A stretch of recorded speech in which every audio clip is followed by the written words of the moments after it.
Good morning. Many years ago, and I'm not sure of the year. I could look it up. Anyway, I was presenting at Book Expo America, and I was approached by someone from the Omega Institute of Holistic Studies in Rhinebeck, New York, to see if I could perhaps present there in the following season. And I don't know if you're familiar with the Omega Institute, but it's a very prestigious organization. And it was quite an honor to be asked. So, of course, I said okay. And they wanted me to speak on the Western initiatory, Western mystery traditions. And so that's what I did. And I had quite a bit of uh, time for my presentation. As a matter of fact, my presentation was a day long presentation. And for that, I decided to create a off the shelf 3-degree initiatory society, a little magic society. And I did it in 3 degrees. The lesser mysteries, the greater mysteries, and the supreme secret. And uh, so it was my first attempt at creating a temporary initiatory society or magical society for the purpose of having people experience initiations. And of course, if you're following my exploits of the last few years, you'll realize that that's also exactly what I did with the 3-degree Kabbalah initiations that I've performed literally all around the world, and which form the basis of this 3-degree self initiation process in the Son of Chicken Kabbalah. So, anyway, I ran across my opening words for my Omega Institute uh, presentation, and I thought I'd share with that with you this morning. Good morning. Today's presentation is called Initiation, the Western Mystery Tradition. It's not a history lecture per se, nor is it an expose of the hidden mysteries of any particular initiatory order or secret society. Well, maybe a little. For the purpose of illustration, however, I'll be making references to several organizations, including the Freemasons. How many of you have fathers, grandfathers, or relatives who were Freemasons? How many of you know someone who's a Mason? How many of you are Masons or members of an initiatory society? And there were a few hands raised, but mostly there were not. As the largest initiatory society in the world, Masonry provides us with an excellent and familiar model of the Western mystery tradition. I'm a Freemason. In 1998, at the age of 50, I was raised in the same lodge that raised my father exactly 50 years earlier. My father certainly had his shortcomings, but when all is said and done, he was the most noble and ethical man I've ever known. His morality, for as much as I observed, was almost entirely self-imposed. He was not a religious man, confessing only that he believed in a supreme being. He was good for goodness sake, not in obedience to divine commandments, not out of fear of some deity. He was extremely proud to be a Mason, and although not active in his lodge, he always wore his blue lodge and Scottish Rite rings and kept his dues scrupulously up to date. When I was a child, he enjoyed teasing me about the secret nature of the craft and would rattle off his titles: Secret Master, Perfect Master, Elu of the 12, Prince of Jerusalem, Knight, Rose-Croix, Knight of the Brazen Serpent, Master of the Royal Secret. Master of the Royal Secret. That sounded interesting. I had to ask, what's the royal secret? He said, I can't tell you. It's a secret. Please? No. Did you tell Mom? No, I can never tell your mother. I liked that idea. We both laughed, and I felt like I was already sharing a Masonic secret. Once when I was about 5, he showed me his lambskin apron. He put it on, carefully centering the knot in front so that it was concealed by the flap. He gently smoothed it down with both hands and stood at attention and recited, "A lambskin apron. It is an emblem of innocence and the badge of a Mason. More ancient than the golden fleece or Roman eagle, more honorable than the star and the garter, or any distinction that could be conferred upon me at that or any future period by king, prince, potentate, or any person, in which it was hoped that I would wear with pleasure to myself and honor to the fraternity." I was very impressed. Then he smiled and made the most curious announcement. "The next time you see me wearing this apron, I'll be dead and lying in my casket at my funeral." Those are strange words and a little hard for a 5-year-old to hear, but Dad was a pretty strange guy. But he was right. The next time I saw him in his Masonic apron was at his funeral less than 20 short years later. He lived long enough to see our son born, but not long enough to see me become a Mason. We never had the opportunity to discuss the royal secret. A snafu of some sort prevented his lodge brothers from showing up at the funeral to give him the proper send-off. We were assured a few days later by the master of the lodge that the oversight has caused heads to roll down at the lodge. 26 years later, when I finally became a Mason, I was appointed chaplain of the lodge. And one of my first official acts was to arrange a proper Masonic graveside service. I have to confess, I knew quite a bit about the craft before I joined. For the previous quarter century, I had enmeshed myself in the studies, practices, and intrigues of several mystical orders and magical societies.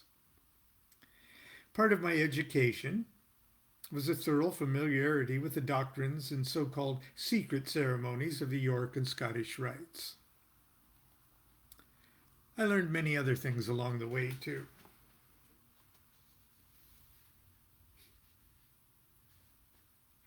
When I finally joined, I wasn't seeking the same sort of magical and esoteric titillation that spiced my initiatory adventures in these other more secret societies. I knew from the beginning that I was joining an organization of mostly elderly men with whom I would have little in common except the bonds of fidelity that for centuries have united the fraternity, men who, if they really got to know me, would most likely consider my interests too strange, my studies too occult, my politics too radical, and my indignation over the craft's racist past and sexist present, they'd find insulting. They'd find my morals too permissive, my writings too weird, and my spiritual world view downright heretical. Men who, like my father, chose not to delve too deeply into the mysteries that lie in the symbols and ceremonies that they and those that came before them have so dutifully preserved. My expectations were low, and so I wasn't at all disappointed. I was welcomed into a lodge that boasted nearly 1,000 members, whose average age was 72. A lodge whose tiny library contained only a handful of books relating to the esoteric foundations of Masonry, few of which, according to the sign-out sheet, had ever been checked out. It didn't really bother me. As a matter of fact, it felt sort of good. For the first time in many years, I was the youngster in the group. At 50. I quickly grew to love and enjoy the company of my new brothers and came to the comfortable realization that Masonry was a very big tent, and that if I behaved myself, there was a place in that tent for me. It didn't matter to me that most of the old farts could care less about the Eleusinian mysteries or the magic of the Babylonians, Egyptians, and Arabs, or the Kabbalah, or Gnosticism, or the Cathars, or the suppressed history of Christendom.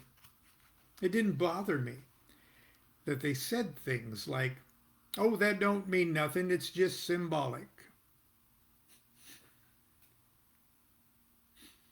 So what if the royal secret was still a mystery to these princes of the royal secret? I was just grateful for the fact that these gentlemen and generations of other dedicated souls had faithfully guarded the treasures of the craft, and were now, with shaking hands, delivering it safely across the centuries to me,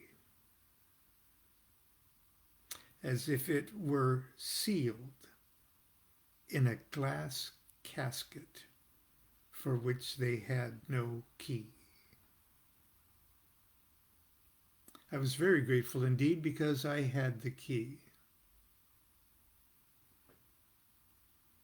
Nobody speaks for Masonry, nobody. So please don't misunderstand me when I make the apparent presumptuous statement that I possess the key to the mysteries of Freemasonry. I'm not claiming that, like some investigative reporter, I've uncovered the true history behind the twists and turns of every political, religious, and social intrigue that has or hasn't taken place on Earth in the last 5,000 years. Neither am I suggesting that I've mastered the history, meanings, or lessons of every degree of every rite of the craft. I am saying, however, that regardless of the circumstances surrounding its creation and development, regardless of the past or present motives and activities of its individual leaders and members, Masonry is indeed one of the many custodians of a profound and fundamental secret. And that secret can be summarized in one word: initiation. I am by no means saying that I am the only person on earth who believes they understand the central mystery of initiation.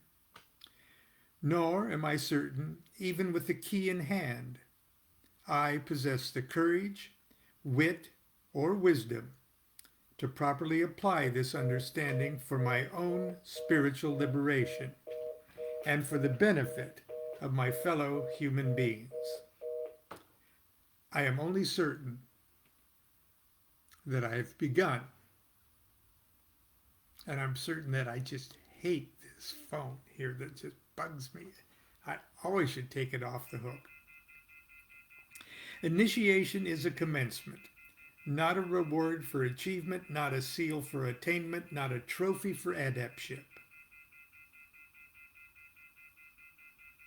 Initiation is a beginning, and when we evoke a beginning, we also by necessity conjure an ending. Death is the inevitable penalty we pay for allowing ourselves to be born. And the honor of life's journey between these two great pylons is the only compensation offered for this fate. The uninitiated invoke neither birth, nor life, nor death. Like sleepwalkers, their numb steps bear them comatose from cradle to grave. Their shadow lives pantomime, but never experience the adventures of the initiate's journey. Their lives are chaotically molded by the caprice of day-to-day events. Like other mammals, they are born and live and die. But unless they make a conscious effort to wake up, unless they harness and focus the power of their wills to take the first steps of spiritual renewal, they will not, as Homer sang, receive their share of the right. They will not have the same lot as the initiate once they are dead and dwell in the mold where the sun goes down. Prostitution may be the oldest profession in the world. But the oldest spiritual institution is most certainly the initiatory society. To those who would argue that religion holds this august position, I must respectfully disagree. Religion merely haunts the outer courts of the great initiatory temple and holds mystery at arm's length. From the occasional thread of truth carried by the wind from the initiatory chamber, religion psychotically weaves and reweaves doctrines and dogma, tapestries of hope and hate and perpetual distraction. Religion exalts mystery as an unknowable secret that must be sealed in glass like the corpse of an enchanted princess and fearfully worshipped from afar.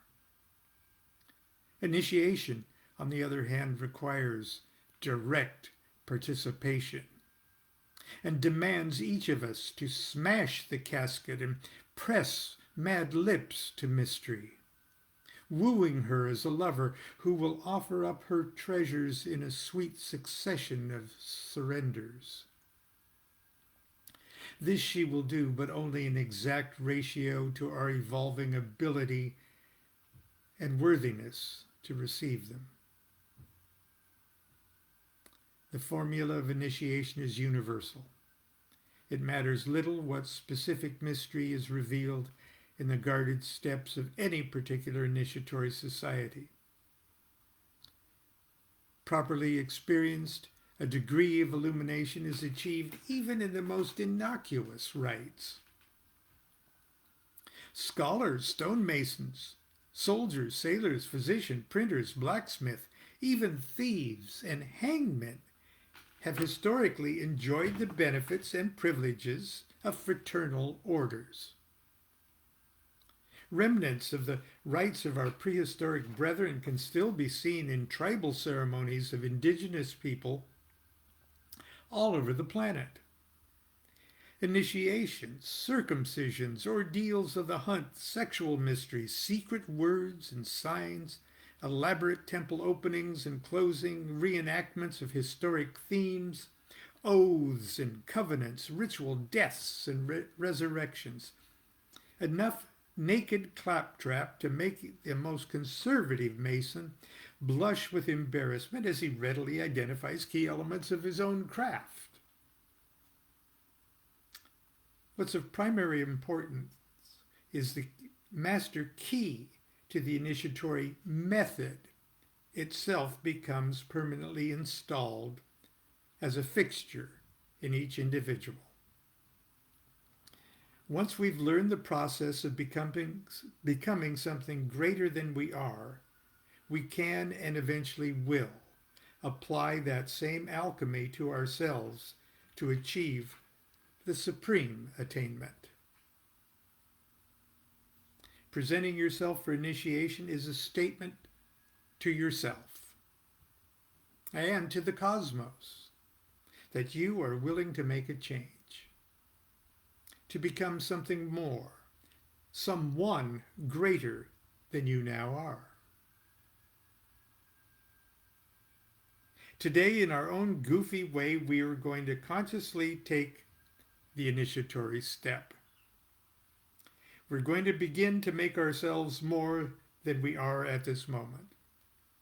We're going to create an informal, but I assure you a very real magical order. Like the Masons, we'll do it in 3 stages or degrees. We will undergo initiation ceremonies and receive instruction.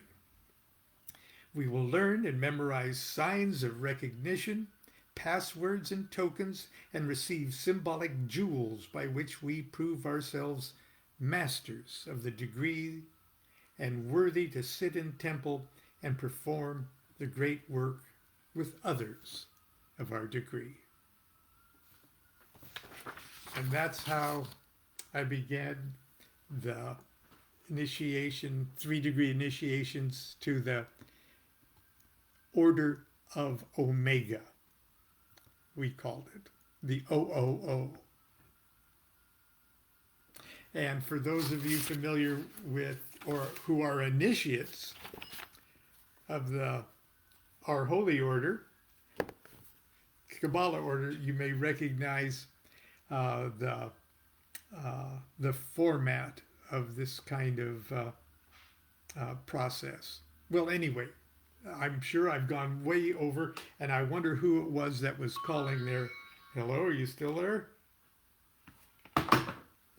I'm getting a million robocalls. I don't know about anybody else. We've got a landline, and I've called AT&T, and I'm off all sorts of things, and I've got one of these blocker things where, but still, we're getting all these robocalls. So something's got to be done. Get off my lawn, robocalls. Anyway, we'll see you tomorrow, okay?